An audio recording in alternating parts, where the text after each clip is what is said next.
Guys ഇത്തവണ എക്സിബിഷന് പോയപ്പോൾ സൂര്യകാന്തി വിത്ത് വാങ്ങിച്ചിട്ടുണ്ടായിരുന്നു കേട്ടോ. എനിക്ക് അന്ന് വെച്ചാൽ സൂര്യകാന്തി പ്രാന്തുണ്ട്. അപ്പോൾ ഞാൻ സൂര്യകാന്തി പ്രാന്തല്ല, അങ്ങനെ അങ്ങനെ എന്തെങ്കിലുമൊക്കെ നടുക, അങ്ങനത്തെ ഒരു പ്രാന്തുണ്ട്. പക്ഷെ അങ്ങനെ വലുതായിട്ടൊന്നും കയറിയില്ല, വെള്ളം ഒഴിച്ച് കൊടുക്കുക അങ്ങനെയൊന്നും ഇല്ല, അതൊക്കെ അമ്മയാണ് ചെയ്യുക. പക്ഷെ ഇങ്ങനെ നട്ട് പിടിപ്പിക്കാൻ ഭയങ്കര ഇഷ്ടമാണ്.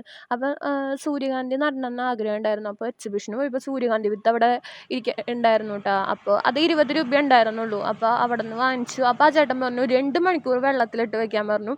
ഞാൻ പക്ഷെ 4-5 മണിക്കൂർ വെള്ളത്തിലിട്ട് വെച്ചു. അപ്പം ഇങ്ങനെയായിട്ടാ. എന്നിട്ട് വെറുതെ പാവി കൊടുത്തു. പക്ഷെ വലിയ ഹോപ്പൊന്നും ഉണ്ടായിരുന്നില്ല. എൻ്റെ അടുത്ത് എല്ലാവരും പറഞ്ഞു അതൊന്നും ഉണ്ടാവില്ല എന്ന്. പക്ഷേ ലാസ്റ്റ് ഗൈസ് ഞാൻ ഇന്ന് വന്ന് വീട്ടിൽ നോക്കുമ്പോൾ അത് മുളച്ച് നിൽക്കണുണ്ടായിരുന്നു കേട്ടോ. അപ്പം എനിക്ക് ഭയങ്കര സന്തോഷമായി ഇത് കണ്ട. പക്ഷെ അതിൻ്റെ ഇല പൊട്ടിപ്പോയി. എന്നാലും കുഴപ്പമില്ല, മുളച്ചുല്ലോ, 2-3 എണ്ണം മുളച്ചു. അതന്നെ ഭാഗ്യം.